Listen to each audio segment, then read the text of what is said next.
I would now like to welcome Elizabeth Werner, Director of Land Transport at the European Commission's Directorate General for Mobility and Transport. Thank you, Elizabeth.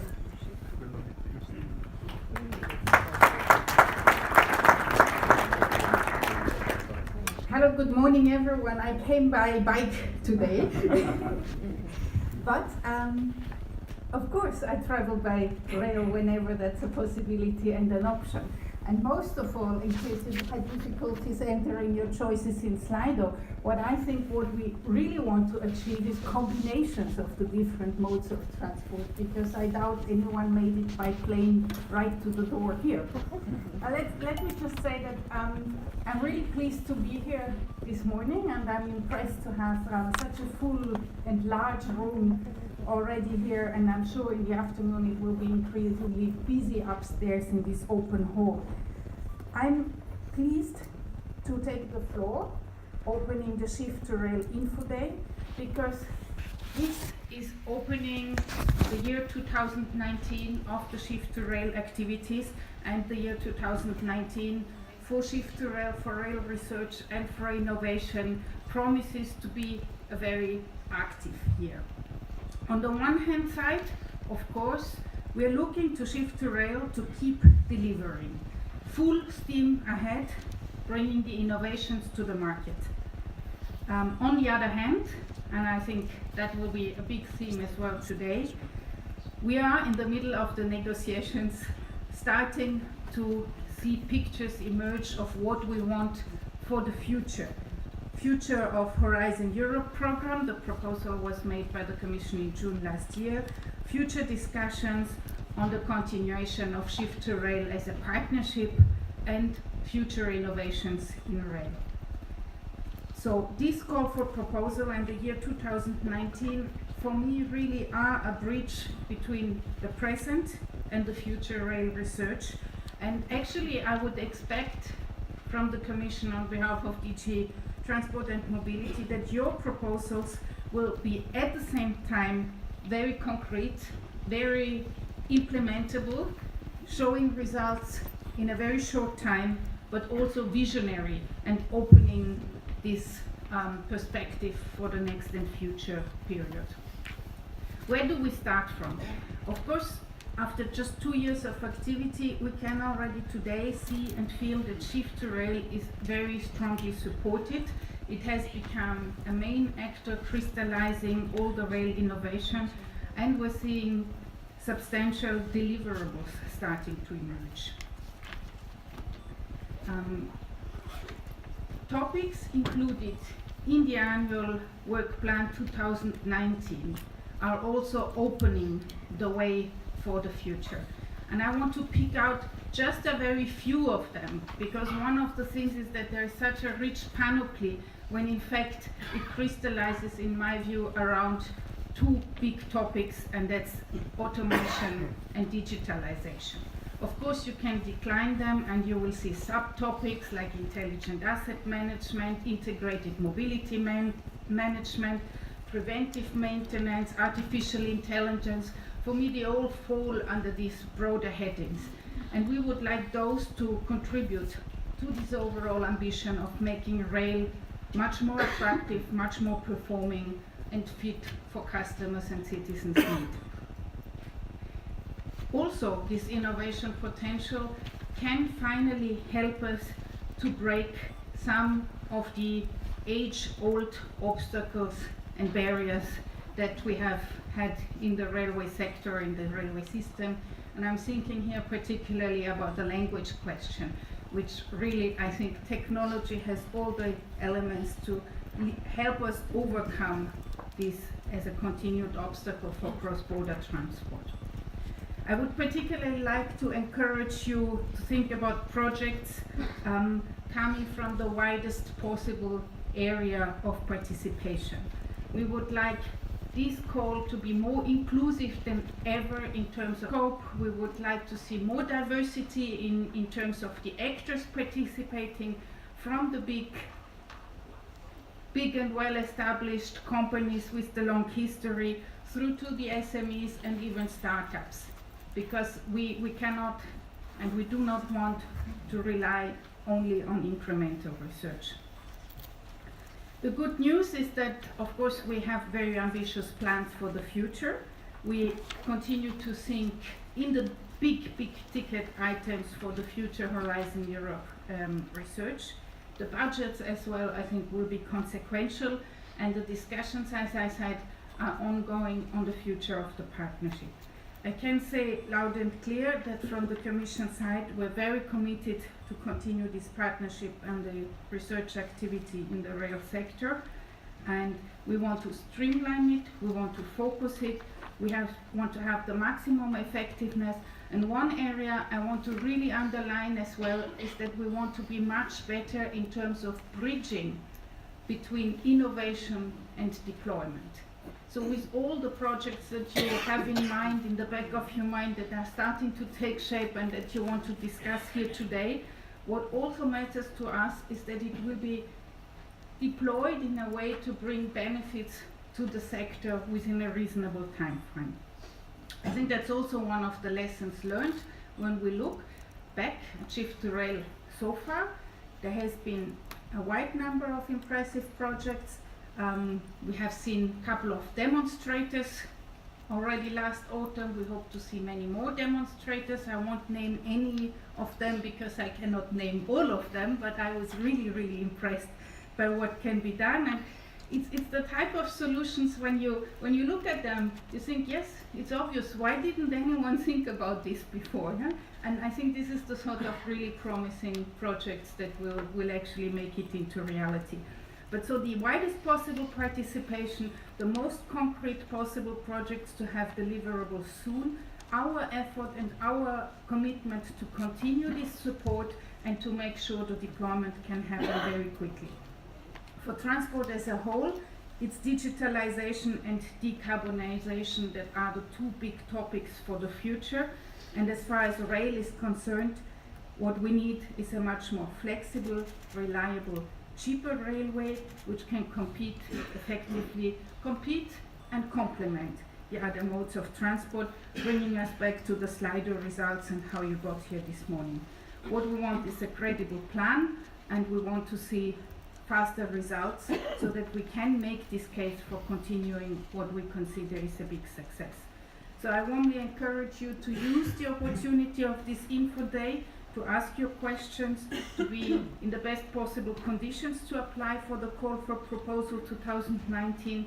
I'm not at all worried about not receiving sufficient projects, but we want the best projects. We want the projects with the European added value from the broadest possible participation, because this is how we will convince to put a lot of money there in the future as well.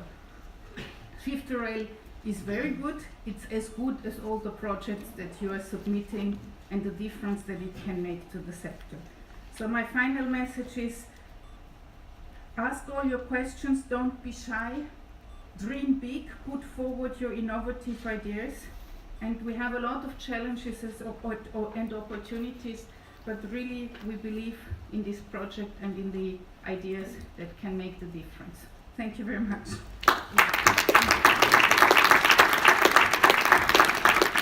Thank you very much, Elizabeth. And now it's our pleasure to welcome Director of Transport at the European Commission's Directorate General for Research and Innovation, Clara de la Torre.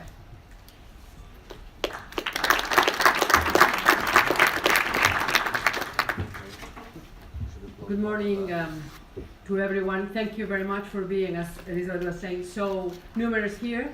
It's an important moment of the year, but it's an important moment in the continuum of the years. I'm sure you've realized that. I will come back to that.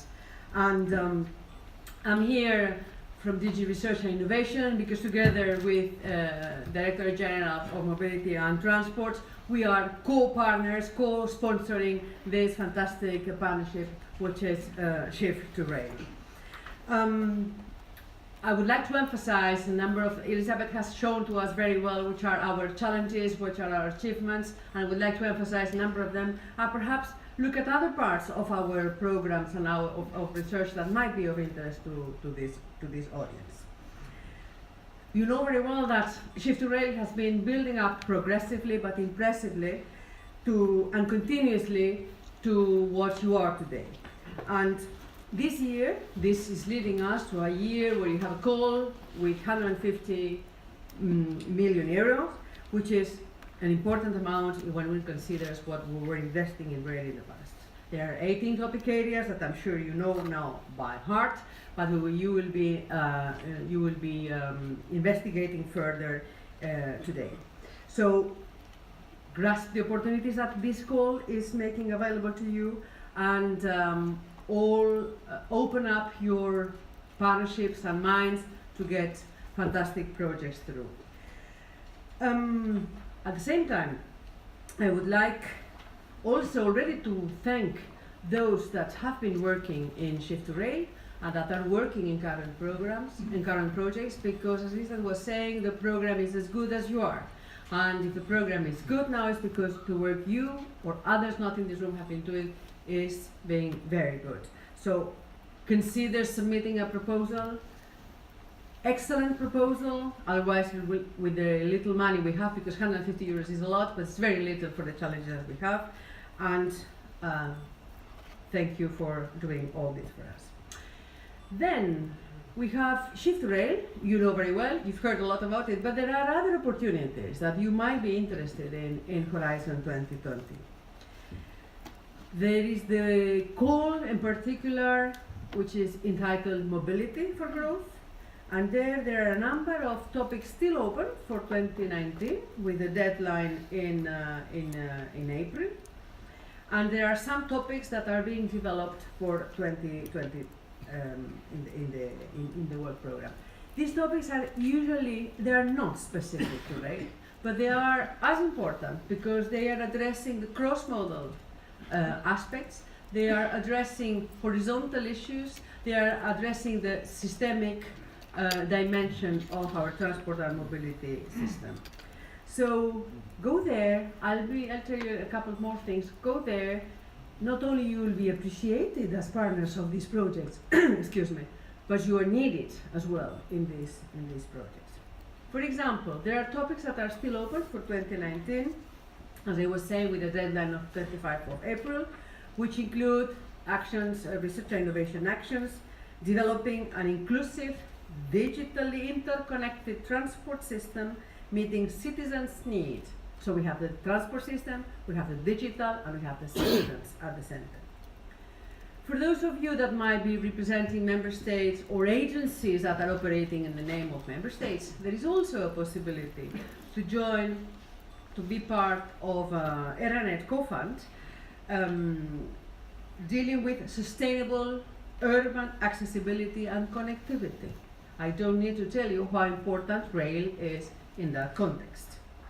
In 2020, we're still working on preparing the work program, but there will be plenty of opportunities. Let us think of one topic, which is dealing with cities as environments which are and need to be climate friendly and resilient. And in there, we're addressing in particular the connected multimodal modes of transport, precisely to address again the sustainability and the needs of the citizens. We have another topic on preparing another topic very important for the transport sector on data sharing. Data, we say now, is the blood of the current economy. Data is a very important part of the blood of the transport system, and this is why we are addressing that in a broader perspective. Doing research, doing what you're doing is important for many things. One of the things is for European competitiveness. And as I'm sure all of you've been in Indotrans last year, and we are all seeing how this trade fair is being bigger, more impressive, and the presence of Shift2Rail and of your different companies is each time better. But I'm sure we have all seen that there are other actors in that trade fair that are a challenge to all of us. We're seeing actors from other parts of the world which are investing a lot in disruptive research, and that they are competitors to Europe. So let us keep up with this path of improving the system, making it competitive in a world which is more and more stringent. Elizabeth was saying, rightly so, that the projects that we have now and that I'm sure you are thinking of presenting soon have to have, or would be good if they had, a forward-looking orientation, because we are bridging in this moment towards the new program, Horizon Europe, that Elizabeth mentioned. And there you have seen that in the Commission proposal we have the famous, because it's the best one, Cluster 4, where we are putting together climate change, transport, mobility and energy. Not everybody agrees, unfortunately, that this grouping of different areas is the best one, as there are some member states that would prefer to see mobility and transport separated. But let me make a call here for the importance of addressing the issues of transport, rail, transport, mobility in a broader context, because we have a number of challenges: climate change, efficiency of resources, connectivity, you name them, competitiveness, which are common to all of them. So I think we are stronger together if we team up with those acting in the field of energy and climate change. Elizabeth was saying that there are discussions on the future partnerships, and we will be having, there is a council meeting in mid-February. Hopefully by there the list of areas where we're having partnerships will become stable, and we can proceed starting with what we call strategic planning, that is to say which are the main priorities to be funding in the first years at least of the program. Together with member states, we'll be starting to do that hopefully in March or April. So be ready for that, because I'm sure those representing you in those meetings are going to ask you how do you feel about them and what you need to have in the future. To finish, because you have a full day agenda, let us not forget that transport, mobility, the rail is a very important dimension of the European Union, crucial for developing the European internal market, crucial to addressing the climate change challenges that we have ahead, and that we need you, and we look forward to excellent proposals being submitted to Shift2Rail call and possibly to other calls. Thank you very much. Thank you very much, Clara. So at this point, I'd like to ask if we have any questions for our European Commission representatives, as they will be staying with us a little bit longer. So we have some microphones circulating in case you would like to ask your question directly. I think on Slido we don't have any questions yet, so in case anyone would like to, now is your chance. Yes, please. Can we have a microphone over here? Thank you.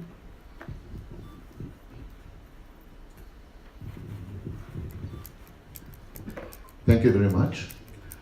Thank you very much for the opportunity to ask, maybe not questions, but also to comment something. I am very glad of Mrs. Elizabeth Werner's proposal for wider participation. It is a good issue to think of a common integrated transport system. It's good. But I would also like to stress that compete, but to complete. It is a very important issue. But as to the widening, I would like to stress that inviting just participants to fight for innovation, it's not easy task. Let Shift2Rail do if they can promote this well. As me, as national contact point, I am doing my best to convince Polish companies, institutes to join Shift2Rail. But I would like to stress how we could widen participation. I could consider, for example, CEF. CEF is another program that you could contact with Shift2Rail and to implement market uptake of innovation, and via CEF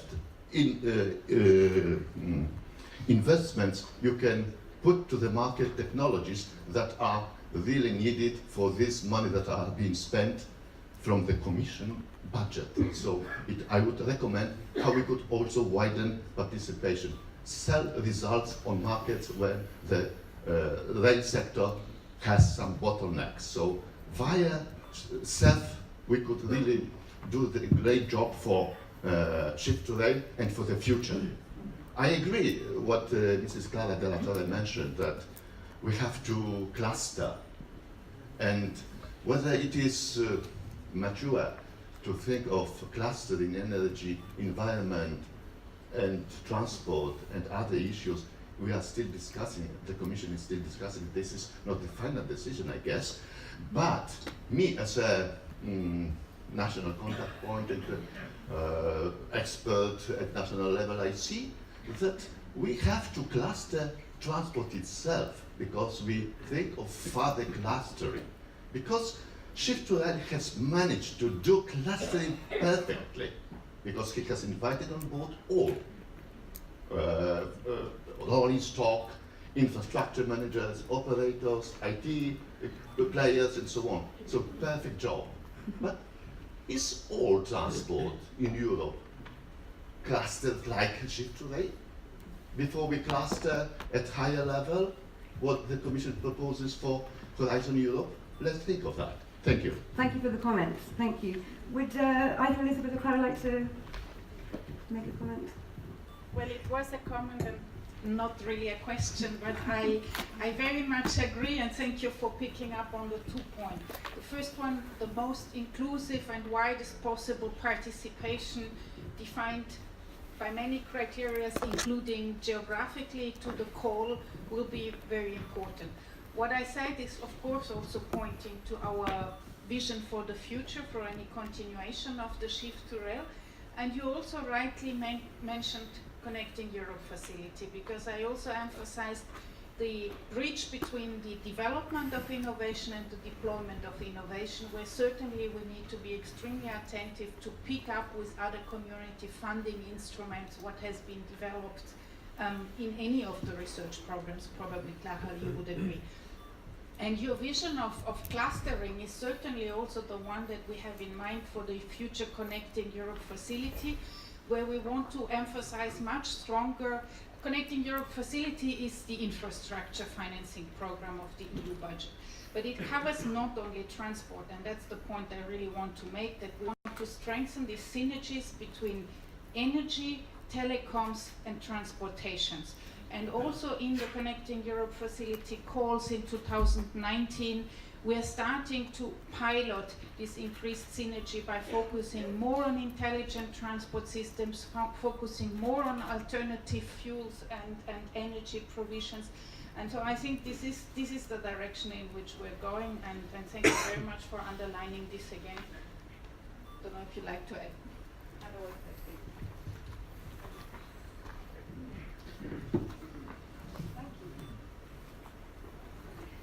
So now, I would like to now pass the floor to Shift2Rail's Executive Director, Mr. Carlo Borghini.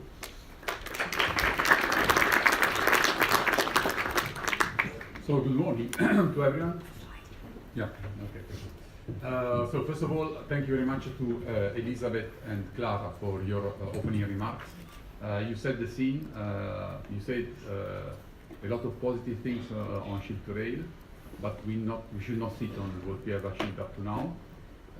We are only midway, it's only the third call we are launching, and we have a lot of resources available, and we have a lot of things to do. Can I see the results again of the Slido? Can you put on the Slido? Thank you to all of you to be here. Because, well, it shows that you are interested, but also thank you because the demos that we presented at InnoTrans largely came also from the work you contributed to achieve in one way or the other, together with our members. I see also some of our members here, association, and so on and so on. So what we have demonstrated in InnoTrans is the results of our work together. And why we are here? Well, for money? Yes. Why not? We should be honest, no? We want resources to continue our work. We want to do research innovation, and we want to change this.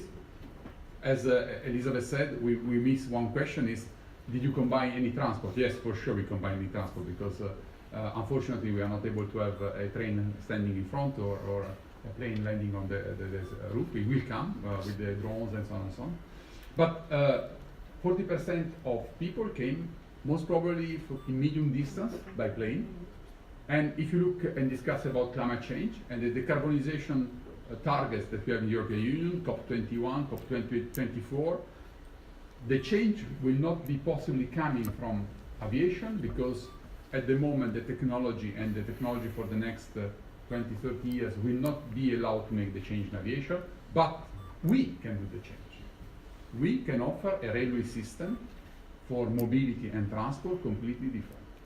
So offer a service that would allow people to come and to make the choice of the train to come to such event or to move around Europe. And this is what we can do. And we are really, is in our end, and it is fundamental from this point of view. So what we want to achieve with Shift2Rail? Well, I think there is can we put the slides on? Yeah, perfect.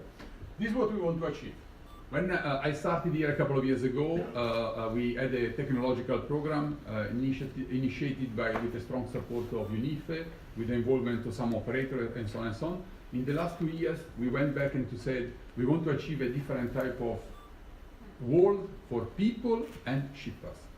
And this is the image of what we want to achieve. And how we came to this image is we asked the operators and the infrastructure manager and the manufacturing industry and the research community to say which are the capabilities that you want to have in place in the years to come to change the way we are living together. So how railway will be able to deliver this type of change. And we are now here to discuss about the annual plan 2019 has been published already at the end of December. Giorgio and the team, they're all sitting there, will explain at length the content of this and the way we are working together. Yes, we are investing 152 million euros of research innovation. For the open calls only, we have 20 million euros. But let me say, don't look only this in question of silos. You know perfectly that you can work with our members as link third party, and for those that are experienced with the call of Horizon Europe, they know what I mean, or subcontractors, or any other forms.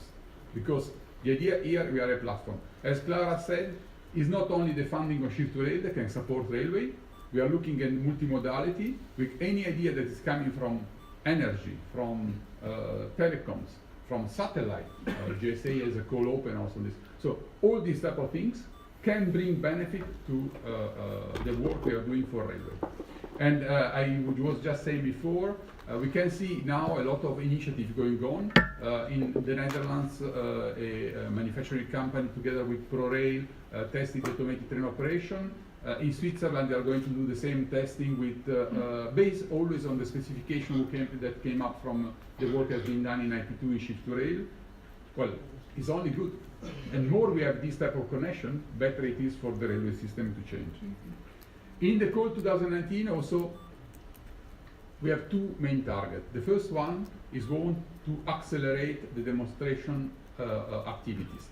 So we are, if you look, we are trying to move to higher TRL, 5, 6 and above, because we want to go to Innotrans 2020 and TRA 2020 in Finland, showing concrete results. If you want to have a research innovation program in the next programming period, we need to show to the Commission, to the Parliament, to the Council, that we are able to deliver and transform and to have the change.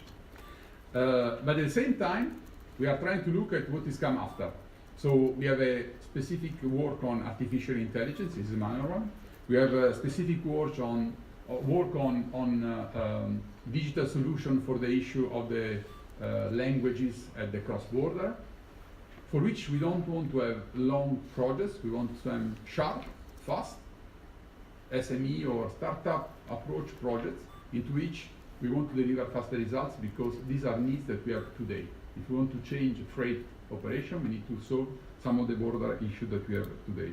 And we have also obstacle detection that is much more concrete. Is something how to, if you want to have automation, we need to have to obstacle detection. And we have companies already, we know, not only Europe, outside Europe, in the associated countries, capable to deliver from the military experience or from the aviation experience, these type of things. So, we started the work more or less 3 years ago. We had TRA 2018, we had InnoTrans 2018. We presented some results about, I think, the virtual coupling. You have seen it in InnoTrans. We have the ATO Geo2 specification, but we are already working on Geo4 because people are starting to question, saying, why we stop only to Geo2? Why we don't already design the system to Geo4? And we are working to, and after we implement it as needed for the different type of business model. And clearly we are talking about cybersecurity at the moment we are moving to digitalization. But don't forget that digitalizing the railway system and increasing the automation in the railway system require also to look at the different type of subsystem, traction, coupling, doors, air conditioning, and there we need to prioritize because we don't have all the resources. And we need to have the European added value in what we are doing. Why we are doing it at European Union level and not a national level? Why we don't do a company level? And when I look at Shift2Rail, and I think you are part of it, I always think that we are a risk-sharing facility for which the manufacturing industry will not make an investment if there is no short-term return on investment, but we are there to push the investment beyond the boundaries of the short term and look at the future and how it's coming. But we are also, as you know, we are working on a program. The program is the multi-annual action plan. I think every day you read a page of it. It's 800 pages you can read for the next 3 years. But we are also open to changes. I think for those that are involved in the working with operator infrastructure manager, you have heard about the reference command control signaling architecture.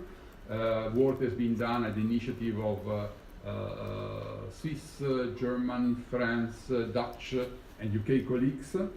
And we are integrating also this work in Shift2Rail because technology should be driven from the functional needs, what we want to achieve at the end. So we need to be sure at the same time not to disrupt completely the program, but take advantage of new ideas coming on the table. And what we have brought more on the table, and you will see the call for member of this year, we have a project dedicated to the system architecture. And I will stop here because I think the day will continue. Thank you very much for your participation. And if you have any questions,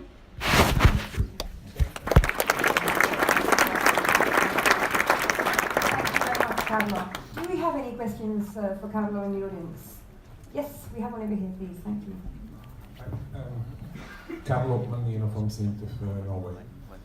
You mentioned that there are 20 million for open codes, but according to your to the page, you should be 30% at least of the budget. So how do you explain this gap? Well, we have the total amount of money available in the 2019 call is 72 million euros, if I'm not mistaken. Let me check. For funding, of which 57.5 million euro as for call for member, 19 million for the open call, and 1.9 million for tenders of different types. So if you make the calculation, we are around the 30%. The 30% is a target on the duration of Shift2Rail from the annual plan 2020. All in all, I think with 2 cents difference, we are adjusting it. So with the 2020 annual plan, we'll cover the full 30%. Thank you. Good. I think I have one question for the Commission on Slido. So if we could switch to that, please. And which question would you like to take? You have the choice. So the first question is, how would you like to encourage more inclusive participation in terms of geography? But I think we've covered that a little bit perhaps earlier. And the second question is, given the goals of the Paris Climate Agreement, is enough attention given to behavioural aspects? Perhaps Clara would like to take that?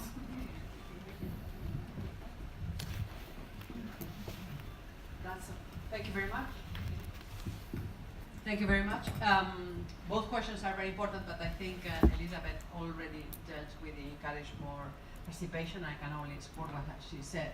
On the behavioral aspects, the importance of this is why I was mentioning why we encourage you to work, to apply to other parts of Horizon 2020, because there are a number of topics which are addressing precisely how do we behave in front of the vehicle, so the interface with the vehicle, which does have, as you know very well, an impact on the efficiency of the powertrains, but also how, more importantly, dare I say, how do we approach our mobility, our demand for mobility, how do we organize our life, how do we organize the cities. So all these are aspects which are very important.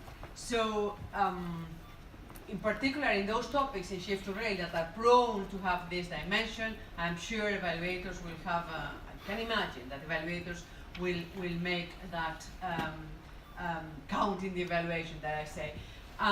But it's not just by chance that the challenge of transport in the framework program is the only one that has an explicit area of work, which is socioeconomic research, and therein behavioral aspects, because it's in transport and mobility where this, together with health and food, but probably more in transport, the behavioral, the cultural aspects are very, very important. So thank you for that question, because it's important that we remember that we have to address it. Thank you very much.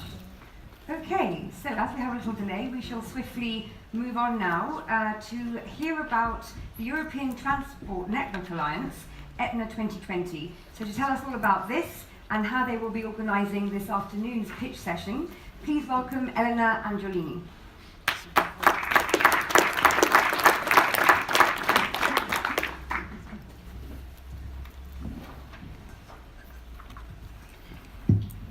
So good morning, everyone. So I'm here as a representative of the national contact points for transport, the ETNA 2020, so the European Transport Network Alliance, which is exactly a European project dedicated to provide support to national contact point from one side, and also stakeholders and potential participants to Horizon 2020 project, and all the call for proposals related to transport. Just to give an idea what we do and who we are. So we applied in 2015 to a call for proposal dedicated to fostering transnational cooperation in European transport, research and innovation. So it was a CESA dedicated to create a network of national contact points. And so the idea is to postpone the deadline in order to also cover the last period of Horizon 2020. And we are 16 members, partners of the project, and covering, I would say, all of Europe. And all of them, or most of them, are, in any case, the organization members of the project are the host organization of the National Contact Point Service. So as you can see, we are covering Belgium, Italy, Greece, Poland. So we are trying to I would say, to cover all Europe. And so what we do? Mainly we work on 4 pillars. So the first thing is to let people, the large public, understand the transport landscape with a focus on research and innovation activities. Then, as we are national contact point, we provide support to other national contact points to try to develop synergies between all the national contact points in Europe and even beyond. In terms of exchange of good practices, also twinning and mentoring experience between NCP's workshop trainings in order to provide a sort of standardization of tools, but also knowledge. And then, in particular, as we are here today, is also to strengthen the participation of stakeholders to Horizon 2020 funding opportunities, but also all the programs somehow involved in research and innovation. And then another point very important is create and promote networking opportunities with the transport landscape. So this is also the one of the reasons we are here today. So going in detail of the services, what we do. So in particular for stakeholders, we have a very nice website, and most of the services are included in our website. And so from one side we have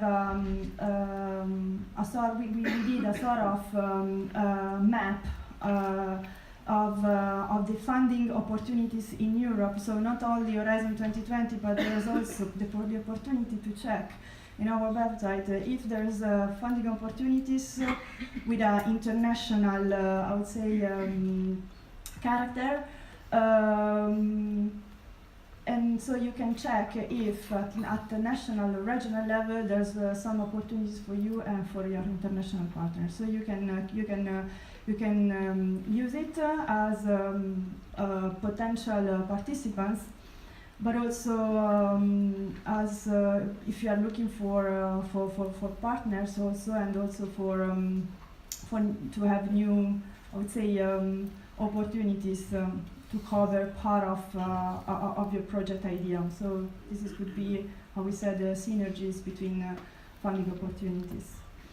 Another service that we have is it's the partner search system. So we have the possibility to register your organization profile and select one of the calls of proposals which are available. And then you can also search. Look for other profiles already uploaded in the website. And in this way you can have the opportunity to get in contact with other potential partners for future projects. Another important section of the website is the toolbox. In the toolbox you can find all fact sheet and relevant information concerning the transport landscape. So I would suggest you to browse on the website to have a look on what we have, and maybe it could be interesting for you. And then another important tool that we have is the European map, I would say, of the transport organizations. So we try to collect in a list with some further information about each company organization involved in transport in Europe. That could be also interesting for you to have a look, because maybe you can reach them to ask for further information, new potential partners, but also just to have a new, wider idea of which is the transport landscape in Europe. And also there is another kind of European transport document repository, where you can find all the other important, relevant documents related to transport. Important service that we provide to stakeholders. So apart our website, then we do also, physical stuff, like for example, organization of brokerage events. And as for example, this afternoon we are going to moderate the pitch session. So we would like to facilitate the networking and the matchmaking between between potential partners, just to exchange ideas and build new consortium. So this is a list of brokerage events that we already did. For example, during the transport research arena in Warsaw, but also in Vienna we organized this. During another event during the ILA Berlin Air Show. And then we try to do it in collaboration also with other networks, NCP networks. Other examples is also during, we collaborate with other networks, including Enterprise Europe network, so we try to develop synergies with whatever kind of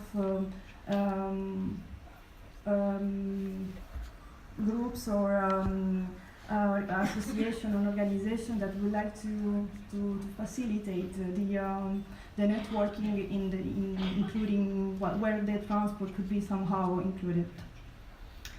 So other list of brokerage events, and you can check also in our website the forthcoming events. And then also we organize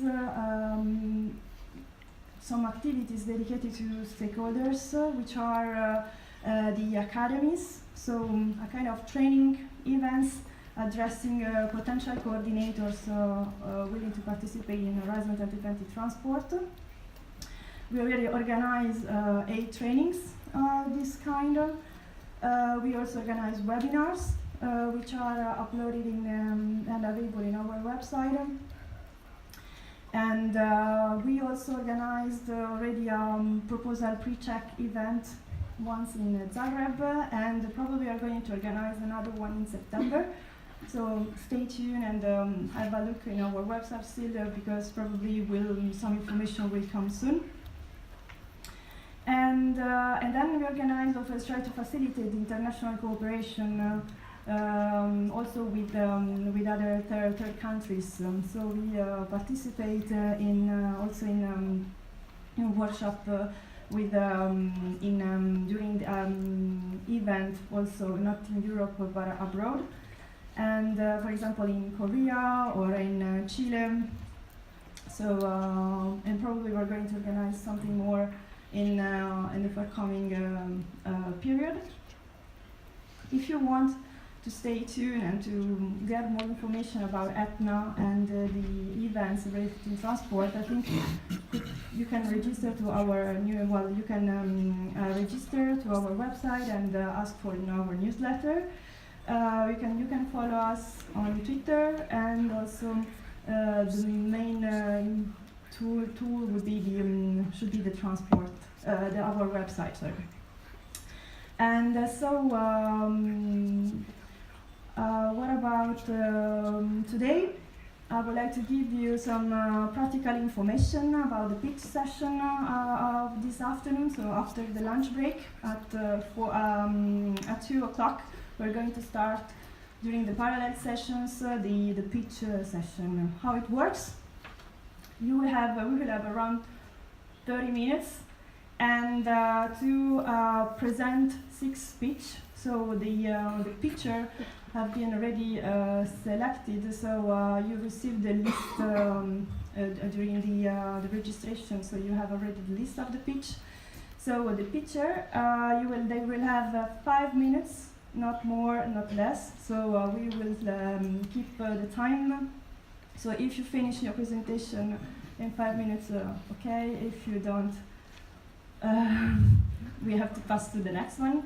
So try to be, I would say, clear, but at the same time go straight to the point, and just keep in time that you have just 5 minutes. So some tips. I know that you already sent the presentation, but maybe I can help you to, I don't know, to improve a last minute presentation. I mean, a last minute speech. So please consider that is to convince participants, our potential participant, to join your consortium, or convince the coordinator to let you join their own consortium. So try to explain what you're looking for. Well, first of all, who you are, what you're looking for, and try to explain if you're a coordinator or you are still someone looking for a consortium. And also the first impact is crucial. So the 30 seconds when you start to speak, you have to catch the attention of the public, which is not, I would say, an easy thing. And then try to be clear on your own presentation. So try to include an introduction, a clear message, and a conclusion. And at the same time, try to keep calm and try to explain which could be the best consortium and who could be the best team for you. So thank you very much. I already finished. So I will be around together with other colleagues if you have any question about the session of this afternoon. Thank you.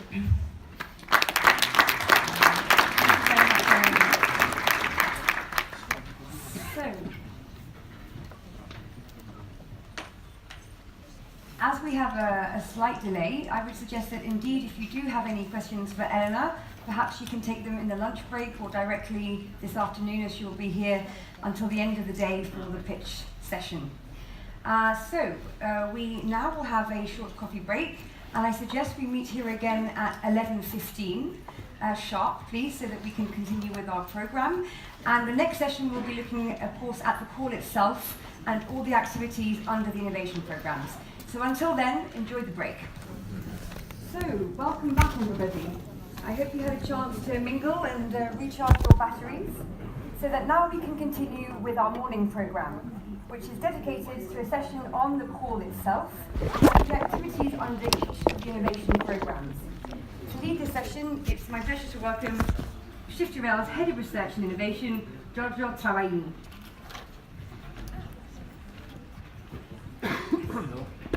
Can you hear me? No? Yes, there we go. Now you can. Okay, thanks.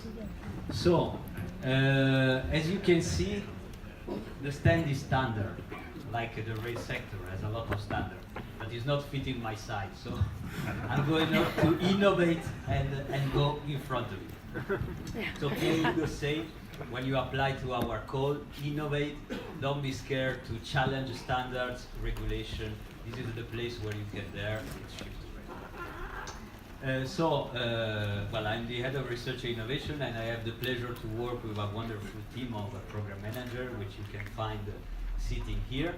And each of them will introduce themselves. But I just want to announce that we just published a vacancy notice for another program manager focusing on the system integration aspect, focusing on the work that we will do for the future, looking really for a system architecture encompassing the entire rail system.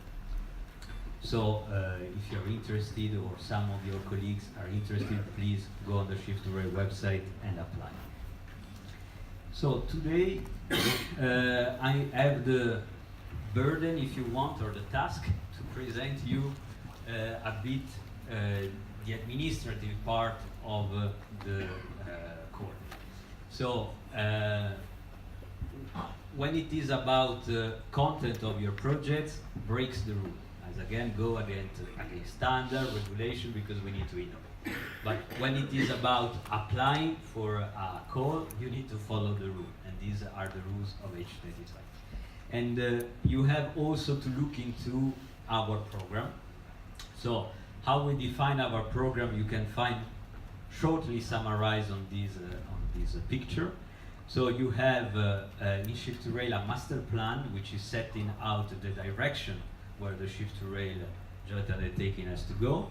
And then we have what we call MAP, Multi-Annual Action Plan, which is detailing how these objectives of Shift2Rail can be achieved and needs to be achieved. And we have recently updated the Multi-Annual Action Plan, adding a new part, which we call Part A, which represents an executive view and a vision of where Shift2Rail wants to go, and it provides also the pictures about the capability where the rail sector wants to go that before Carlo presented to you. And then we have a multi-annual action plan part B, those 800 pages for your slips, which explain which kind of research and innovation we think we need to do, but this is a live document. So expect an update coming soon in the next month, so that you can see that the updated MAP Part B will also be fully in line with the topics of the annual call. And this is how the topics of annual call are derived. Everything is coherent, it fits under a program. And then those calls generate what? Generate research projects. So based on your application, and those research projects are fitting inside our structure that for the worst or the best we have divided into what we call innovation programs.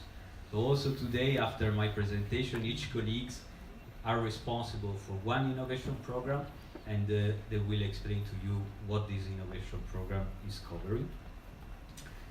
The MAP, Multi-Annual Action Plan, I already explained to you the division.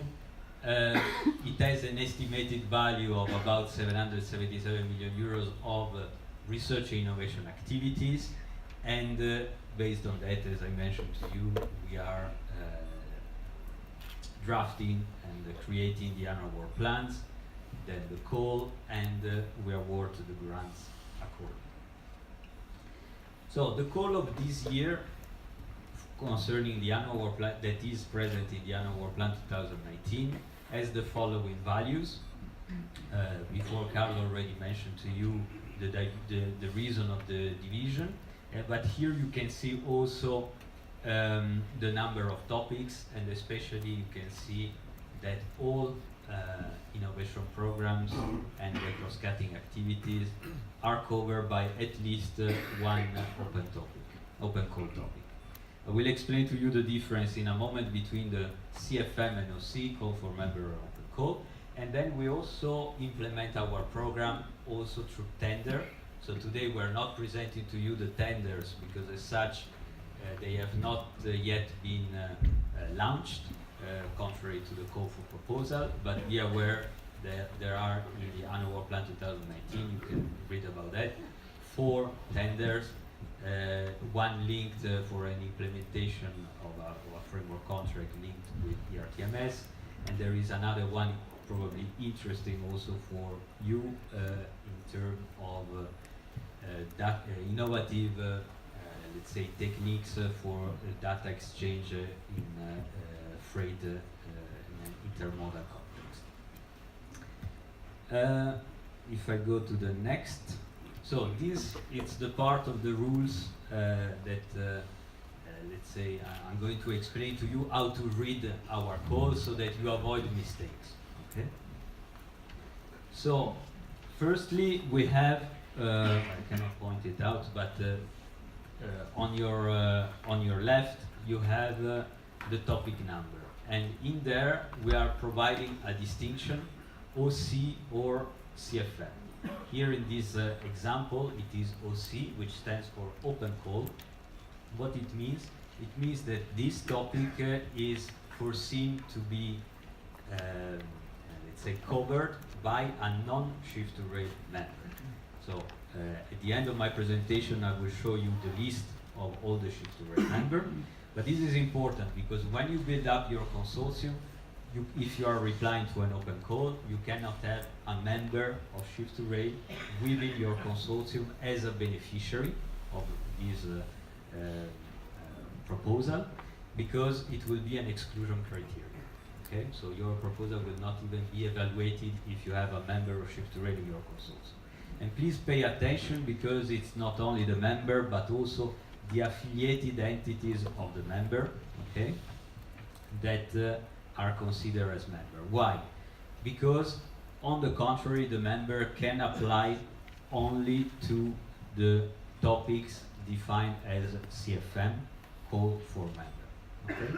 So it's mutually exclusive, but as Carlo mentioned, It doesn't mean that you cannot participate in a CFM project, but not as a direct beneficiary. You can be either as a linked third party of a member or a subcontractor of a member. Then the other important information in this picture, well, not so important, is the number of topics. 01 simply means that is the topic 1 of CCA. If there are 2 topics on CCA, it will be written CCA 02. The other important information is the type of action, and this is the standard way. So if some of you already participated to the Horizon 2020 calls, it's exactly the same. So it's the type of research and innovation, type of action, so it's either research or innovation action or innovation action. This year we don't have a CSA, coordination support action, so we only have those 2 categories, and what it means that research and innovation action is funded 100% of the eligible cost plus 20% overhead, and the innovation action is 70% funded of eligible cost plus 20 or 25%. Then the other important information is the TRL, Technology Readiness Level. This is the wished TRL, so the wished stage where the Shift2Rail joint undertaking would like you to, let's say, bring the project into. So your research project should target this TRL level. So if you go above this TRL, it can be a bonus, but the important thing is that you can demonstrate to us activities at TRL 4 in this example. Why? Because it means that we don't want probably to have just paperwork in this example. We want to have up to TRL 4. Then there is the value of the action and the maximum Shift2Rail co-funding. In this case, it is the same. Why? Because it is a research innovation action funded 100%. Otherwise, if it will be 70, there will be a little difference. So these are the TRL level. I know that we're kind of getting lost in these TRL because they are generic TRL, so not exactly tailor-made for the race sector, and then we have the topics on IT, so not exactly tailor-made for IT topics, etc., etc. But this is just a reference basis for you to understand what we mean with TRL. This definition comes from the H2020 definition, and you have also, for simplification purposes, on your right, a sort of thermometer which explains the basic principle of TRL. Of course, we're not looking and checking is it exactly TRL2 or TRL3, so there are boundaries about it, but the example of TRL4, it sits with the concept of technology development, okay? If we're asking TRL6, so we are asking about demonstration activity. The other important thing is that each project, as I mentioned to you, is part of a program, and for this reason there is collaboration between projects, and we are making this collaboration between the open call and the call for member, and it's very important that you provide, well, you build up the proposal with already this in mind, the fact that your project is not a project in isolation, okay? You will have to collaborate with other projects that have the same ambition of delivery one technology demonstrator, and later on my colleagues will explain to you a bit about the technology demonstrators. We are paying attention that there is no duplication of work within each project. This is the advantage of Shift2Rail, being inclusive and combining the European Union funded research innovation for rail. We can try to avoid the duplication of work. It can happen, of course, that you also yourself identify duplication of work, so let us know promptly, and then we can find a solution. And what we're fostering, of course, is complementarity and coherence. In terms of complementarity, what it is simply the fact that we are associating one project of the open call to one or more projects of the call for member, because there is this link of, let's say, dealing with the same subject but doing different things, okay? Contributing to the same goal on two different aspects. And so we are defining this complementarity already now in the code. You can see, reading the topic of the open call, you can see we're writing this topic will be complementary to this project or this other project. So you already know with whom you will be collaborating with. We also have inside Shift2Rail in an organization of IP steering committees, so that where we check regularly the status of all the projects contributing to an innovation program, and you as a successful coordinator of a selected project proposal, you will be invited on a regular basis to attend either physically or conference call to let us know the progress of your project. And so we are trying to promote synergies among all of them. And your central contact point are my colleagues. So my colleagues are the central contact point for you and for the related projects of the member. And so this also helps a bit the collaboration. We also received many times a question of how can I ensure this collaboration today in the proposal stage. So today in the proposal stage, what you need to think is that you will have this collaboration, so you can also insert in your proposal some thought about how you see the collaboration. But the collaboration itself really happens when you are selected, okay? Because before it doesn't work to discuss which kind of collaboration if we don't know which project is going to win. But as soon as the project is selected for funding, you will start into a negotiation and a discussion with the complementary project to build up a collaboration agreement.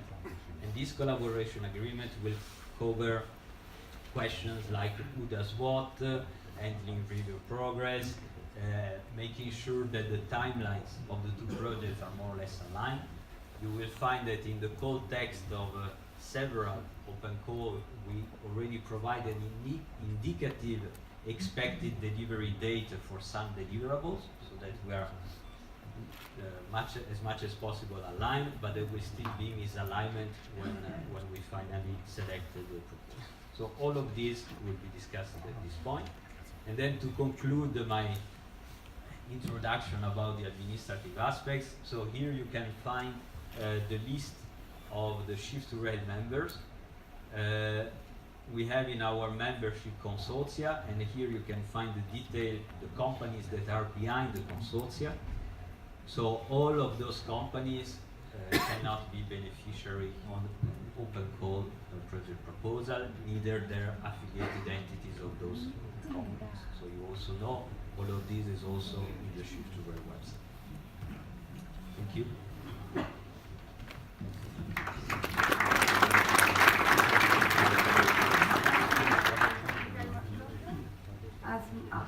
My mic is back. Excellent. Good. So before we move into hearing more details about each of the innovation programs, perhaps we have some general questions at this stage from the audience. Do we have anything on Slido?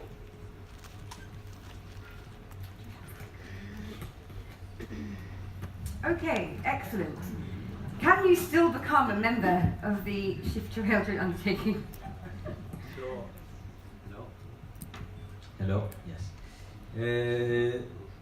Well, today the call for members was open already some years ago. So the short answer will be no, because we are not foreseeing at the moment any new call for membership, because with the current, let's say, membership of Shift2Rail, we are already covering the entire program needs, in terms of members, not in terms of. Having said that, you have, as I mentioned before, the possibility to work with a member of Shift2Rail, becoming the third party, and therefore accessing to this part of the program which is performed by the members of Shift2Rail. Also, don't forget that if you are all, let's say, wanting it to happen, it will be also a continuation of Shift2Rail, and therefore there will be also new possibilities. I don't know if Carlo you want to add. My question would have been when. We are in 2019. For me, if I look the activity we are doing is almost finished. We have still 1 year 2020, and after 1st of January 2021, we start a new JU. Well, I don't know if we start a new JU. I believe we will do, but obviously Clara and Elizabeth mentioned the question there on the table. So the question there at this point in time, we will look in 3 things: governance, content, and administration. And you can put, obviously, money will be together with one of them, and there will be the opportunity to decide which is the best model that you need to put in place to achieve the content of the program. Today we know that the current model we have has some obstacle. The separation that was mentioned between call for member and open calls, we want to enhance collaboration, but legally speaking we are creating legal barriers. So it's not the best way to work, and we know it. So, but obviously you cannot change legislation. I think at the moment Shift2Rail also to go with the legislative proposal will not be in the attention of the media for many other reasons that you know better than me. But we are looking at these type of things. So once I think Elizabeth mentioned it now, once the council will have taken a position, there is a public consultation process and so on and so on. Please contribute to it, please say your view. So how you want to see research and innovation done in the future. And we will try to see which is the best module to achieve it. And I come from an experience that before was in Cesar. The colleague of Sintef asked before a question. We had a different model, in Sky a different model. There is not a magic solution, there are clearly legal obligations. The objective is that if you are expressing which is your view, we can bring together. What we know is that the joint undertaking is an entity, so it should be manageable. Around the table of the governing board, we cannot put this number of people because I will take only the decision. I can tell you, because before reaching an agreement, my proposal will be accepted as such, or will never be reaching an agreement. So we need to have a number of people that is contained. But after, to achieve the work and how to define the programs, this can be really coming from the collaboration of all of us. And we say everything with Giorgio and with the program manager every time. If you have any ideas of new project, new content, we are there to listen.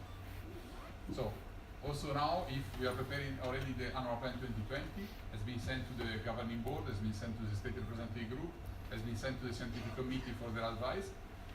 You can come to us. If you have any ideas, we can look at it, look at how it's going, the multi-annual action plan. We'll have a consultation process for the multi-annual action plan.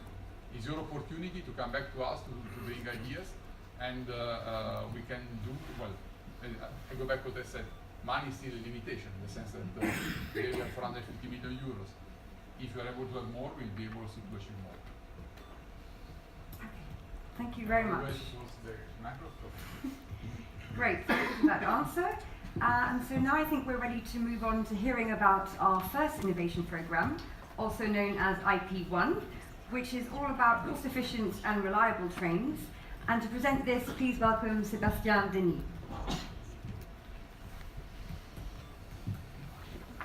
Thank you very much, Caroline. Good morning, everyone. So in the last presentation, just before the break, we've been told that the 31st seconds are crucial to get attention for the audience. So I'll try with these keywords: boogie, TCMS, carbon shell.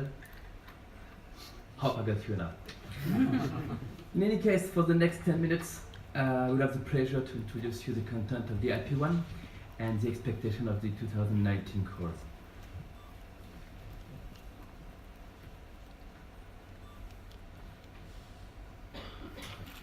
So, on the pictures you have in front of you, you have the overall structure of the TD, so at the different of my colleagues, it's not a functional breakdown, but it's more oriented per subsystem. For example, mechanical part, traction, braking device, etc. And before going into details of each TD, I propose to quickly introduce you the color code that we use for the Gantt chart. So in purple, we will have the actions that are closed, that are finished. In yellow, the ongoing project. In blue, the activities that are foreseen in the call of 2019. And in green, the plan activities for further call. For TD 1.1, Shift2Rail, Lieutenant King is expecting to have technical demonstrator for this innovative traction system. So mainly with the use of silicon carbide technology in order to have energy saving, weight reduction and size reduction. Currently, the prototypes has been developed, and with the ongoing project in Tattoo and the further call, we're aiming to a fully validated solution. As an example of KPI we try to reach for the regional platform, we're aiming to have up to 20% of energy saving. That's quite significant. For TD1.2, the TCMS, so we are looking for new generation of train control management system. So with the use of wireless communication network and also the introduction of new concept like drive by data or functional open coupling that will enable the integration of seal for function, for example, and also have a large impact on the TCMS LCC, like for example on the installation cost or maintenance cost. So now we will move on to IP2 on advanced traffic management and control systems, and to present this, Leah Paty. Thank you, Caroline. Yeah. Good morning, everyone. Go back to Good morning, everyone. I'm Leah Paty. I'm the program manager in charge of the second innovation program of Shift2Rail. To start with also a general introduction, like Sebastian did for IP1, just to put things into perspective and context. IP2 covers aspects related to the control and common signaling subsystem, and so around 11 technology demonstrators. The first four address the signaling and supervision system, so dealing with moving block, well, the introduction of moving block, with the fail-safe train positioning, with virtual coupling and the traffic management system. Another three cover innovation for the product, so introduction of automated train operations for railways,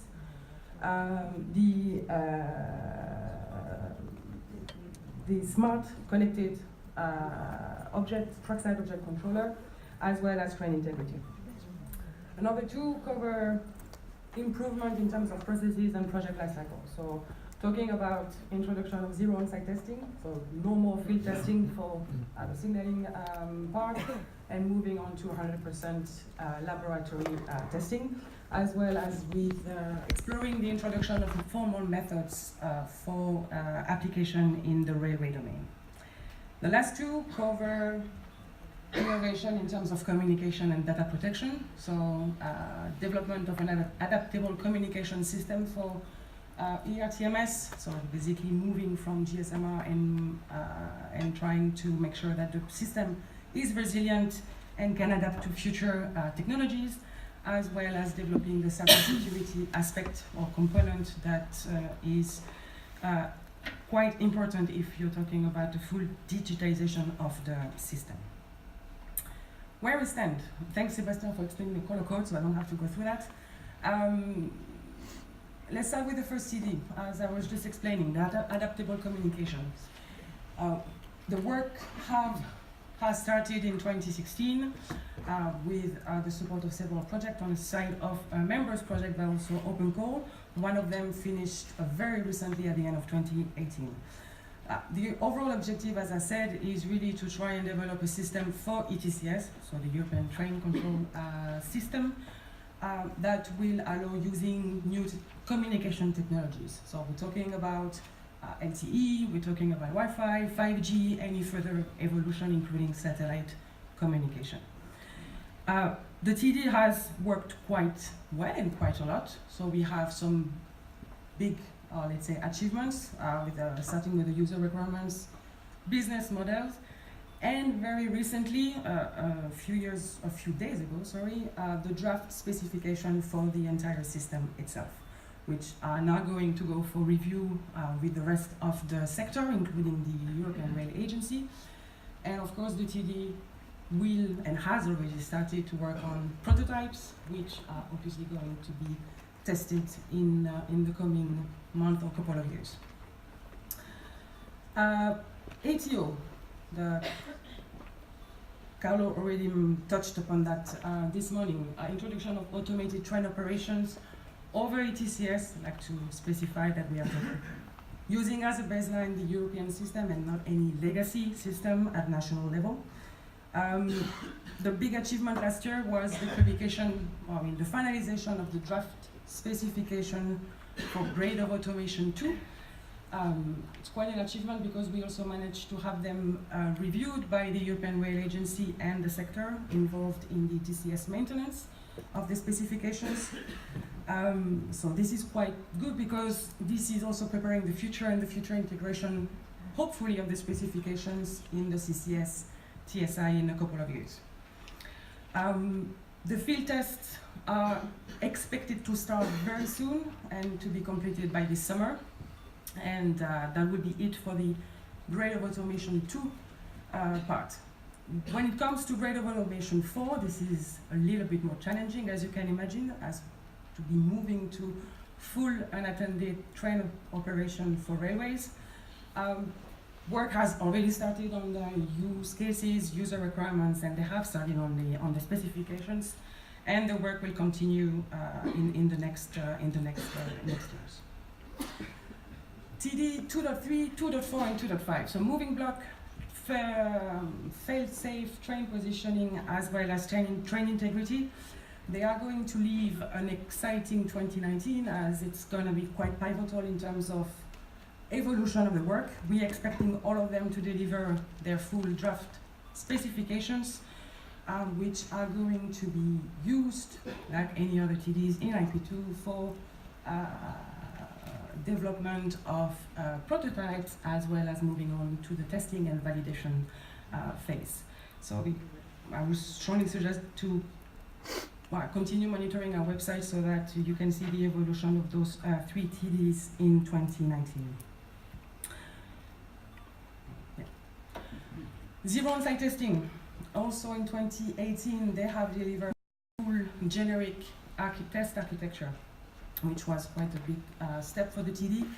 They are not stopping there, obviously. They will continue this year and next, and this has already started in Shift2Rail 3, the project we launched in December of 2018.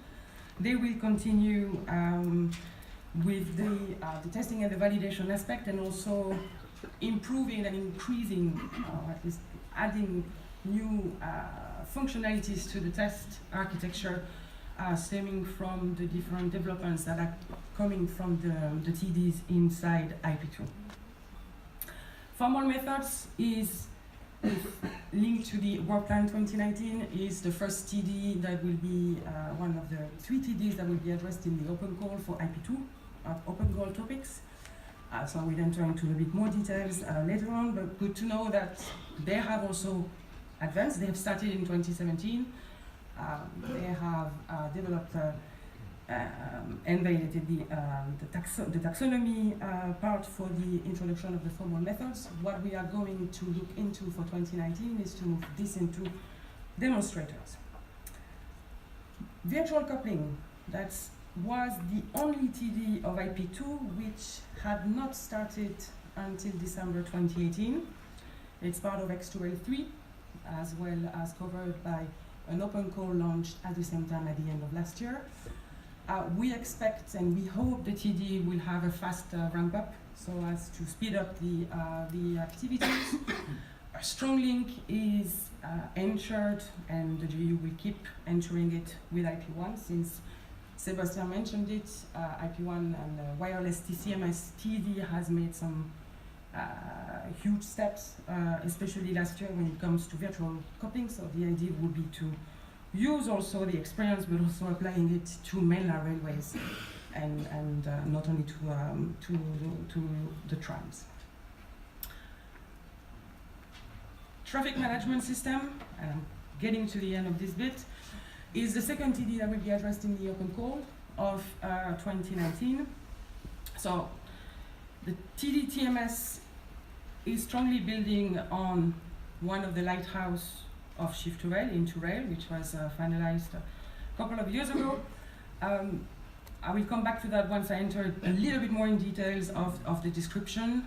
Like for formal methods, we are moving into a demonstration activity, and the open call linked to this TD in 2019 will be expected to work very closely with the members' core of the same year. Smart radio connected object controller, like previous TDs, they have finalized their general architecture and they are moving into finalization of the specifications, and they will be especially inside of the CFM of 2019, moving on to the development of prototypes, the testing and the validation. Finally, cybersecurity. So the TD is currently working and hard at work on the security, working on the security by design standard, and this is quite a big chunk of work, considering how we want cybersecurity to be directly embedded into processes development and product developments. They have started the work two years and a half ago, and they are building on mostly on risk assessments and security assessments that were the basis of the work. Before I move on to presenting the two open calls we have for IP2 in 2019, it was also touched upon by Carlo earlier this morning. You may have noticed inside the call, if you read the call for member description, that we have included a reference to the rail CCS, to the reference CCS architecture activity that is currently ongoing. For those of you who know ERTMS and the ERTMS, let's say, ecosystem, under the leadership of several European infrastructure managers. We have an MAP, we have a program that for the moment we are following, and what I have just presented is fitting with the MAP, but of course we want to be open to possible changes or possible adaptations to, let's say, a new business environment and new requirements. So IP2 and also other IPs of Shift2Rail, but mainly IP2, may be impacted by this new, what we call RCA, reference architecture for the trackside. This draft architecture is expected to be, I think, published at the end of next week, at least the alpha version.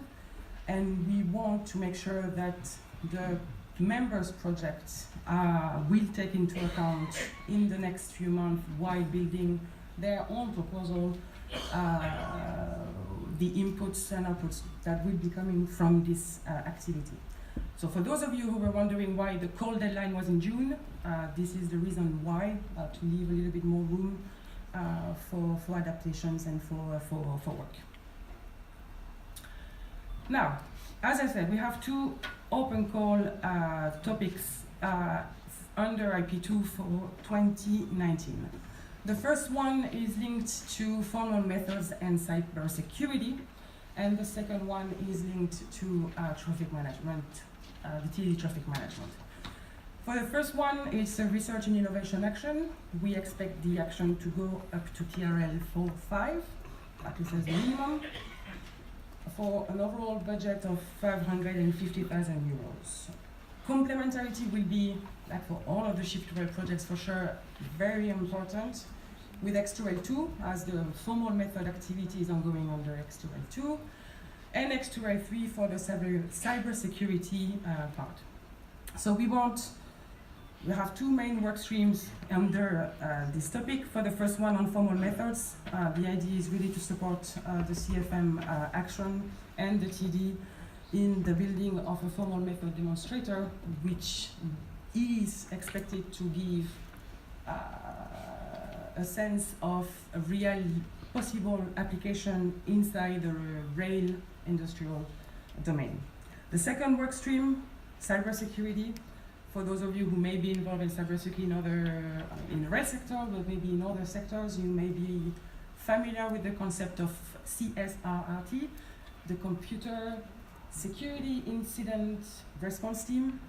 The idea of the TD is to build such model and such collaborative platform for rail. So the open call is expected to support this development. The second topic is a little bit bigger. It's an innovation action that is expected to go up to TRA 6-7 for a total maximum Shift2Rail co-funding of €1,900,000.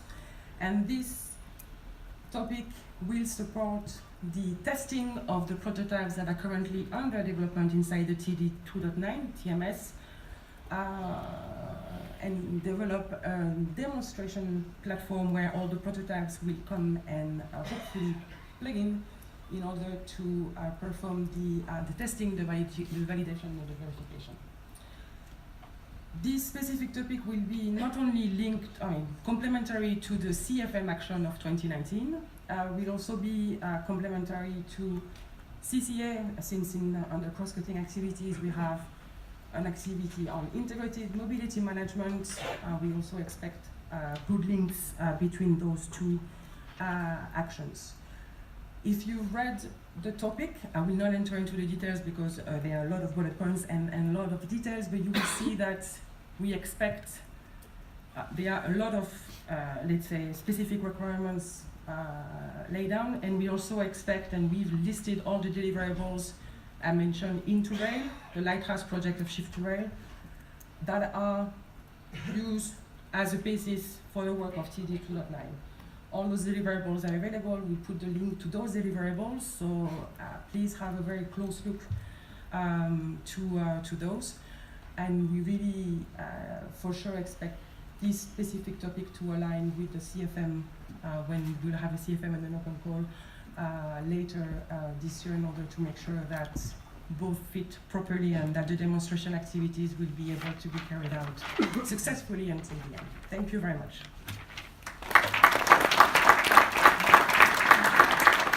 Thank you very much, Leah. So I believe we have a question for you on Slido. So could we please show that? Great. So to what extent is the complementarity between IP2 and ERTMS usable? Yeah, well, the complementarity is extremely strong, let's say. Most of the TDs, like as far as the TDs under IP2 are in one way or another going to enter the famous CCS TSI. So we really want to make sure that we have a strong link with the, like I was mentioning a few minutes ago, the ERTMS ecosystem. For those of you not familiar, you can come and see me later on, and I can explain it to you. But ERTMS and the ETCS specifications have a very specific way of working, a specific way of being maintained at European level, and it's extremely important for us to make sure that there is an uptake of the results of IP2, that we don't develop paperwork that will just remain on the shelf, that we have a strong link with the RTMS users group, representing the infrastructure managers, the European infrastructure managers involved in the ERTMS deployment. So we try to have, in many ways, a lot of contacts and collaboration between the two groups. Excellent, thank you. So I believe that we do have some more questions on Slido, but in the interest of time, I would kindly ask you to speak to Leah upstairs in the marketplace just after the lunch break, so you can discuss then. Thank you very much. So now we move on to IP3, and I'd like to introduce you to Nikolaos Athanasopoulos, who will tell us more about cost-efficient and reliable high-capacity infrastructure, which is the subject of IP3. Thank you. Thank you very much. Good morning. Thank you for your participation in this Information Day. I'm Nikos Athanasopoulos. I'm following the Innovation Program 3, which is dedicated to the cost-efficient, reliable, high-capacity infrastructure. This program has a total estimated cost value of 153 million euros to be allocated till 2024. The technical work is organized over 11 technology demonstrators, which cover the entire spectrum of the rail infrastructure in an integrated way, which links the infrastructure design, the asset and maintenance management, and the energy management. The high-level objectives of IP3 are actually similar to the overall objectives of Shift2Rail. First of all, to contribute to the enhancement of the existing capacity in order to respond to the user demand. Second, to increase the reliability, availability, maintainability, and safety of the rail infrastructure, and actually to increase the quality of service for the freight and passenger sector.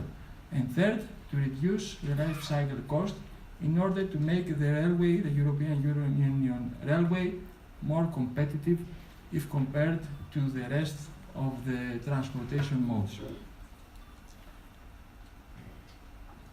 We proceed now, following the similar approach like before, to the technical content of IP3 per technology demonstrator. And as you can see, the first two TDs, 1 and 2, are dealing with a very important asset of the system, which is the switches and crosses. The first TD, 3.1, is working in order to provide optimization of the existing systems by giving them capabilities like auto-sensing, modularity, and interoperability. The second one is focusing on the next generation switches and crosses, and it is expected to deliver new design and concepts which will radically change the way that the traditional way that we know that the trains are shifted between the tracks. The similar approach, the same approach is followed for the second pair of the technology demonstrators, 3 and 4, which are dedicated to the track system. In technology demonstrator 3.3, the work is focusing in the analysis of the rail deformation mechanisms in order to better the existing, the today track system. On the other side, 3.4 has a longer term approach if compared to the today's state of the art, and is designing the track system for the next 40 years.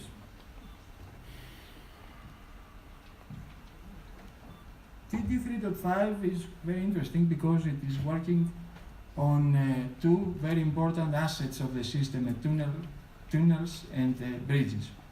It is more than obvious that if we want to deploy new tunnels and bridges, the investment cost is too heavy, and of course the return of investment is quite uncertain. So Shift2Rail is working by delivering techniques in order to improve those assets in an effective way, in order to extend their life and to reduce the disturbances of the traffic when the maintenance is coming, and to reduce also some negative externalities of those systems like noise and vibration. It's very important to highlight that techniques that have been already developed in Shift2Rail, like digital imaging for the asset monitoring, as well as the BIM-based methodologies in order for the prediction of the estimated life of the tunnels and bridges, as well as for the prediction of their behavior in terms of dynamics. I would like to mention also a very important activity that has just started in this area, which is investigating actually the interface between the rolling stock and the bridges. The new rolling stock, actually the high speed that is manufactured, which is going to run on existing assets, So and this work is expected also to contribute to the standards that have been, of course, developed since decades.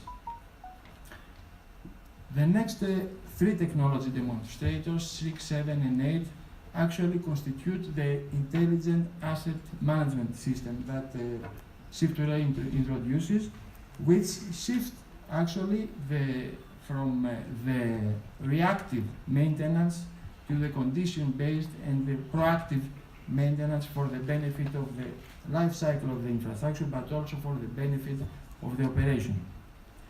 In that framework, intelligent measuring and monitoring technologies are included, for example, satellite, drones, and robotics, in order to precisely monitor the track or the assets of the track. Intelligent data processing methods are also included, for example, artificial intelligence or Internet of Things, in order to effectively manage the data that are collected by the infrastructure. And finally, intelligent maintenance strategies are introduced for the benefit of the entire system. We need to mention two techniques that have been recently presented by Shift2Rail in InnoTrans: the enhanced monitoring process and the linear railway system of Europe.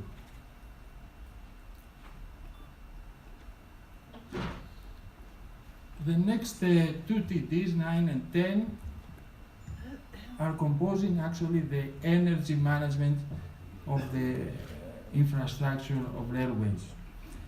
TD 3.9 is quite interesting for the today's discussion because we have an open call that we're going to discuss later on. And the focus here, the interesting part here, is that this TD works for the traction power supply, and the objective is to optimize the existing traction power supply system for the AC electrified railway network, in order actually to eliminate and to reduce the energy losses, but also to reduce the investment cost in order to build such kind of systems in a very extensive way, given that the entire European Union railway network is going to a fully electrified situation. Important work has been accomplished in this TD. Basic designs for this smart substation have been finalized, which enable the communication of that system along with the TMS and MMS.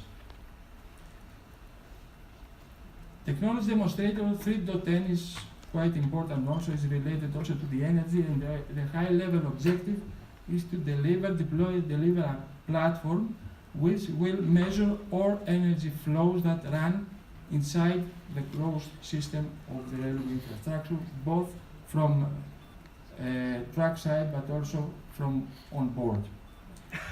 This deployment will be very important for the infrastructure manager, but also for the stakeholders that are dealing with energy aspects, because it will provide them the baseline in order to define all energy strategies for the future. And we can understand how important this topic is, given that the market, the railway market, is liberalized. There are a lot of different operators are used, both for freight and passenger sector, that are running in the same closed system. So an overall assessment and understanding of the energy flows that run inside the system is quite necessary in order to have the optimum strategy for energy management.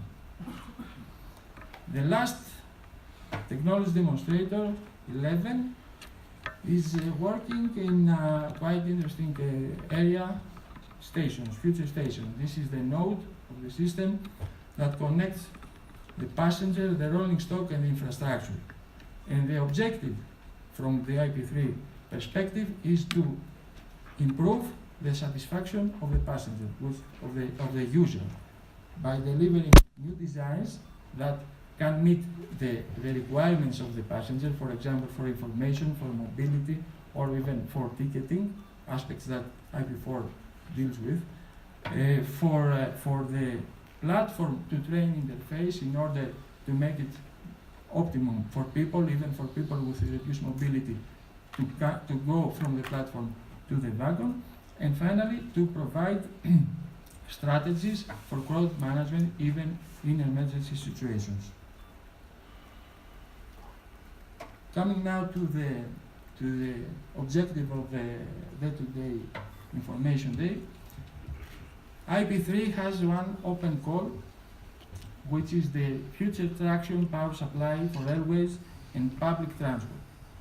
This is related to the technology demonstrator 3.9, and the expectation in terms of TRL is 3 to 4, while there would be a complementarity with the running project CFM into STEMPO based on the model that was described before by Giorgio.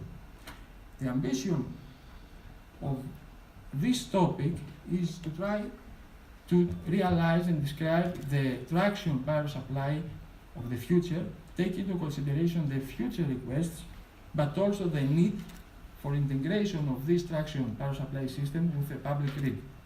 So, the proposals that are going to apply for this open call, they need to answer to the following questions. First, how the integration of the power supply traction system of railways will be performed together with the public grid, and what will be the functionalities that will be transferred from one grid to the other. Second, how the renewable energy sources and storages will be integrated in the railway grid, and how this will affect the way that the charges are managed. Third, how effectively we can exploit the DC power for the traction in railways. As I told you before, the focus today is in AC, but the sources may be DC also, and we need to see by which way we will increase the capacity and the capability of DC power supply to support the overall system. And fourth, how the concept of digital twins can effectively be integrated inside the traction power supply system of railways in order to achieve the fast reaction that is needed, especially when operation side. So, effectively, we need to see, first of all, the state of the art of the technology, but also an analysis at the European Union level in order to see where we need to go. Second, we need to see clear KPIs about this and specifications. And third, we need to see an experimental proof of concept of this solution. As I told you before, the targeted TRL is 3 to 4, so we need to see a solution with an experimental proof of concept. The ambition and the impact of a successful proposal here is to show the roadmap for the future inside this topic of the traction power supply in railways, which most probably need to change the way that we traditionally approach the railway system. So good luck, thank you very much for your attention, and if you have any questions, I remain at your disposal.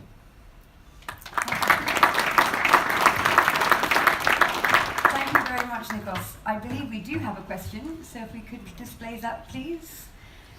Can a member of Shift2Rail collaborate with a non-member and apply to the CFM courts?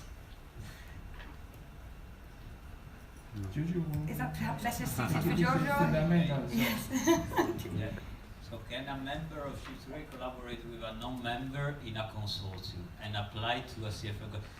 Okay, I don't get too much the question, but basically it is that, so if you are a non-member, you can participate in the CFM code as a link for party or as a subcontractor of a member, okay? And vice versa, if you want to have a CFM participating in an open code project, this is more, well, in theory could apply a bit the same concept of subcontracting, but usually this is not needed because we have the complementarity with the CFM. So the exchange of information which is needed between an open code and a CFM project is ensured by the complementarity. Good, thank you. Okay. So I think we can now move on to.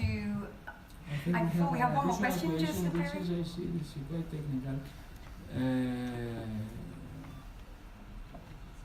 I would suggest to discuss this in the lobby area later on, but fundamentally, if we want to reply generally in this question, we need to think the following. First of all, the railway grid is a closed system, but there are specific nodes in order for this system to communicate with the public grid. This is fundamental. Second, the public grid has other consumption points for e-buses or e-cars and so on. So, if we think the holistic approach of the energy, we need to see that when these two systems will be integrated, somehow some of the functionalities should be transferred in order to have an effective and actually an optimum management of the overall energy. So I don't want to go to deeper details about that, but we can have a further discussions during the next the afternoon session. Great, thank you very much, Nikos. So, There was another question. Excuse me. yes, could we have a microphone over here, please? Thank you. Your TD regarding future stations, you mentioned that it is for railway network, for railway system. But what about multimodal approach? Because we are talking about integration. Why do not use this future station to integrate all to open for other modes? So one thing, it is in multi-annual work program, it is not in the scope, but my proposal is to consider to update a multi-annual work program. But I've got also a question to you. About regarding power supply system, a lot of talks and a lot of investments and a lot of work is being done without electromobility. Automation, automotive sector is investing in it, electrical industry also invests, and regional governments invest. Why do not to use this opportunity to also develop future traction and use this supply system based on what is automotive sector doing regarding implementing electric mobility? Why do not to work with electromobility? Is it possible? Because I'm not an expert in it. That just proposal In to general, consider. I think that in the morning, Carlo mentioned something very important, that the sector, all the sectors, railway sector, aviation sector, manufacturing sector, share more or less similar approaches, which means that, of course, and this is fundamental, we need to see approaches from other industries in order to reply to the demand or the request of the future traction power supply system, obviously, on the particularities of the railway system. Because I will give you an example. On the inland transportation and road, theoretically the consumption of the energy, of the electric energy, could be the same, but the train has a lot of differentiation. First of all, slopes, different tonnage, different length, different characteristics, which by definition I think affecting the energy consumption. So we need to think this and take into consideration the particularities and the technicalities of the system. Objective. First of all, we have to book a travel. We have to see which option do we need. We have to book and we have to purchase it. Once we are in the middle of our travel, we have to track our travel, and all of this is generating a lot of data that is interesting not only for the travelers but also for the operators. And so that's how the work in IP4 is organized. All the TD of IP4 try to achieve a concrete functionality of the IP4 program. All of the outputs of the different TDs are integrated and contributes to one integrated technological demonstrator, which is ITD 4.7, which orchestrates all the outputs of the different TDs.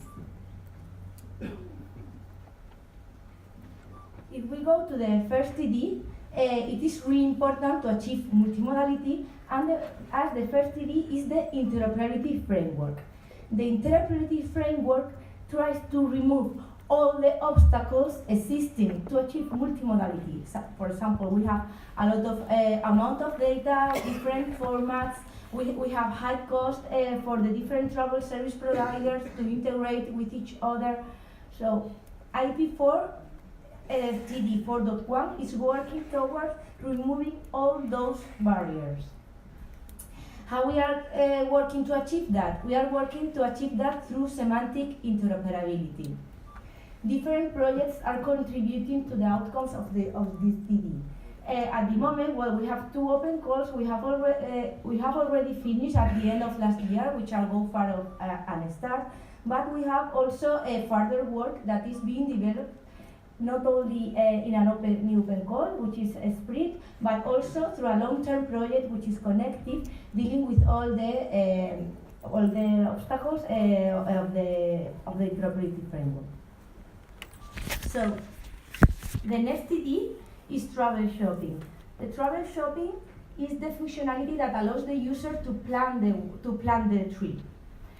So it combines different offers and presents to the traveler all the different possibilities according to their needs. One important functionality of this TD is the cloud wallet. In the cloud wallet, the traveler has all the information that is needed to complete the trip. The work in TD 4.2 for travel shopping is being accomplished by at the moment by 2 projects, which is Coactive and Massive. Both of them are called for members, and future work is expected in the next year. The third TD, which is really related with the travel shopping. Once we have planned the travel, we have to book, we have to purchase, and have all the tokens, all the entitlements necessary to perform all the legs of the trip. So the booking and ticketing allows us to do that. It orchestrates all the interactions with the different booking, payment, and ticketing engines. The work, as this TD is really related with the previous one, it's being accomplished by the same work, Coactive, but also complemented and further work is being done by Massive, which is approaching the IP4 ecosystem to the mobilities as a service approach. The next TD is trip tracking. Once we have started the travel, as I said before, we have to track, or we have to assist the traveler during their trip. Also, for example, if a disruption occurs, the trip tracking allows you to choose another means of transport, or informs you if there will be a delay. So the trip tracking allows you to do that. And also it's really important, for example, for a rollback. If there is a disruption in a leg of the trip, this part of the ecosystem will allow you to, together with the booking and ticketing TD, it will allow you to choose another means of transport which is suitable for the traveler, taking into account 3 kinds of data: the traveler preferences, the dynamic data of the travel, for example, the traffic, the disruption itself, the meteorological aspects, and also static data, for example, timetables or different corridors already established.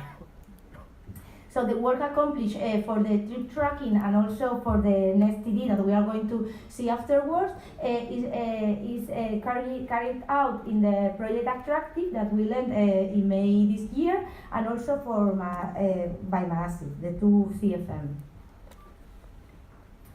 So as I said before, Attractive is also dealing with the next TD, which is the travel companion. What is the travel companion? The travel companion is the application itself. It's a personal application that combines all the functionalities that I have mentioned in order to make the traveler's life easier. We are able through the travel companion to look for the different options of the trip. We are also able to purchase the ticket. We have in the cloud wallet all the tokens for the different legs of the travel and so on. Also related with the travel companion, we have an open call called My Track that is developing an extra travel companion that integrates perfectly with the IP4 ecosystem. Sorry. And then also the next TD, which is also part of the technical framework from IP4, is the business analytics, the business, all of the data that is generated by the different use of transport, by the traveler, is